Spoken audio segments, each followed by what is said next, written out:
కానీ ముఖ్యంగా కళింగ వైశ్యులకి సంబంధించి మేము ఇక్కడ రిజర్వేషన్ కుదిరితే రిజర్వేషన్ కల్పిస్తాం, లేదంటే ఎక్కువ శాతం జనసేన పార్టీ నుంచి కళింగ వైశ్యులకి ఇక్కడ మున్సిపాలిటీ నుంచి పోటీ చేసే బాధ్యత నేను తీసుకుంటాను. జనసేన పార్టీ తరపు నుంచి ప్రభుత్వం ఎంత ఇస్తారో తెలియదు కానీ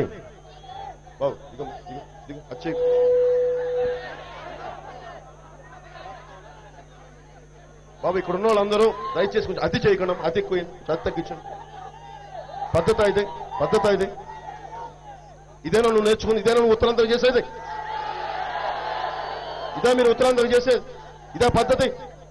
ఇంతమంది పెద్దలను తీసుకొని ఇదే మీరు చేసేది. ఎప్పుడు వస్తుంది? మీ లాంటి వాళ్ళ వల్ల అక్కడ అచ్చెన్నాయుడు కానీ ధర్మాన ప్రసాద్ గెలిచేది మీలాంటి వాళ్ళ. మీకు అభివృద్ధి, మీకు ఉత్తరాంధ్ర వెనుకబాటుతల మీద మీకు కోపం లేదు. మీకు నాకుంది కోపం, ఆవేదన లేదా మీకు? అల్లరి చిల్లరగా మాట్లాడటం ఉత్తరాంధ్ర అభివృద్ధి వస్తుంది అనుకుంటున్నారా? అల్లరి చిల్లరగా గొడవలు చేస్తే ఉత్తరాంధ్ర అభివృద్ధి కాదు, బాధ్యతగా ఉండాలి ఉత్తరాంధ్ర అంటే.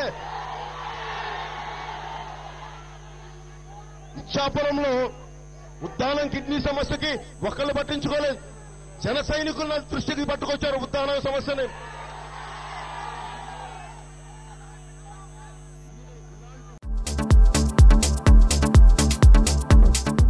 Please subscribe New Waves.